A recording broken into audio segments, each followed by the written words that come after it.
একটু হোল্ড, একটু হোল্ড, একটু হোল্ড। কোথা থেকে আসছো? আমি জলপাইগুড়ি থেকে। কেমন লাগছে আনন্দ আশ্রমে কাজ করে? যা বলবো তাই কম হয়েছে, সত্যি খুবই ভালো লাগছে। এটা আমার লাইফে প্রথম একটা টলিউডে আসা, তো প্রথমবার এসে যতটা এক্সপিরিয়েন্স হয়েছে খুবই ভালো। এবং আমার স্যার ম্যাম সবাই খুব ভালো, ওনারা না থাকলে হয়তো এই জায়গাটা আজকে আমি আসতে পারতাম না। শুটিং ফ্লোরে কতটা আনন্দ হয়েছে? অনেক, প্রচুর। মানে ম্যামদের যে বিহেভিয়ার, এত ফ্রেন্ডলি না সবাই, সত্যি খুবই আনন্দ হয়েছে। যতটা সময় ছিলাম আমার লাইফের বেস্ট মেমোরি থেকে যাবে এটা। অ্যাজ এ প্লেব্যাক সিঙ্গার আমি অনেক গান গেয়েছি, অনেক গান আপনারা শুনেছেন, বাট অনেকদিন পরে এই গানটা গেয়ে আমি খুব স্যাটিসফাইড, খুব ভালো লেগেছে।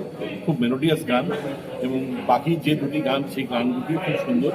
একটা মাধুরীর সাথে আছে মজার গান, আর অনুষ্কার সঙ্গে একটা রোমান্টিক নাম্বার আছে, এবং আমি খুব খুব ভালো লেগেছে। একটা গানে যদি একসাথে বলো।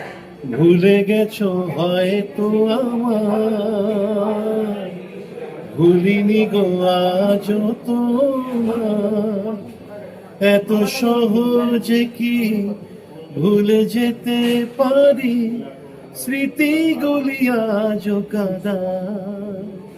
ভুলে গেছো হয়তো আমার, ভুলিনি গো আজও তোমার। চালু আমি রঞ্জন বলে ডাকি।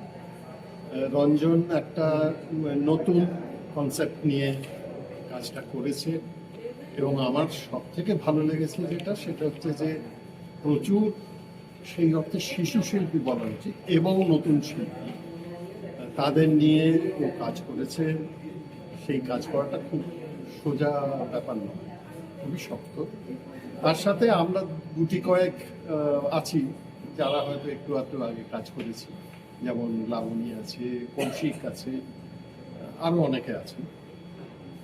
তো এই যে রঞ্জনের চেষ্টাটা, যে সকলকে নিয়ে একটা সুন্দর সাবজেক্ট, সুন্দর বিষয়কে দর্শকের সামনে আনো, এটা আমার ফার্স্ট কাজ ছিল আমার লাইফের, এবং আমি ভাবতে পারিনি যে আমি এত বড় একটা জায়গায় চান্স পাবো। But thank you so much Maa Durga production, আপনারা না থাকলে আমি এই জায়গাতে চান্স পেতাম না। আমার মন থেকে আমি বলবো যে আমি খুব খুশি এই জায়গাতে চান্স পেয়ে। কেমন লাগছে? স্যারের সাথে কাজ করে আমার মনের থেকে বলতে ভীষণ ভালো লেগেছে। স্যার প্রতি সময় এত মোটিভেট করেছেন আমাকে, আমি ভাবতে পারিনি যে স্যারের কাছ থেকে এতটা মোটিভেট পাবো বলে নেই। আমি যে একটা একজন নিউ আর্টিস্ট, স্যার আমাকে একবারও ওটা বিলিভ হতে দেয়নি যে আমি একটা নিউ আর্টিস্ট হচ্ছি বা আমি পারবো না বলে। স্যার প্রতিটা সময় আমাকে বলেছেন ঠিক করে যা, আমি তো পাশে আছি। আমার তো ভীষণই ভালো লাগছে, তার কারণ হচ্ছে আজকে এই যে ছবিটা আনন্দ আশ্রম মা দুর্গা প্রোডাকশনের ছবি। মা দুর্গা প্রোডাকশন হচ্ছে একদম একটা ইনস্টিটিউশন, এবং এই ইনস্টিটিউশনের সঙ্গে আমি প্রায় 9 বছর ধরে কাজ করছি অ্যাজ এ ফ্যাকাল্টি। তো সেই জায়গায় আমাদের যে স্যার রঞ্জন প্রচণ্ড ভালো, এবং নতুনদের সুযোগ দেওয়া এবং তাদেরকে আমরা শেখাচ্ছি, এবং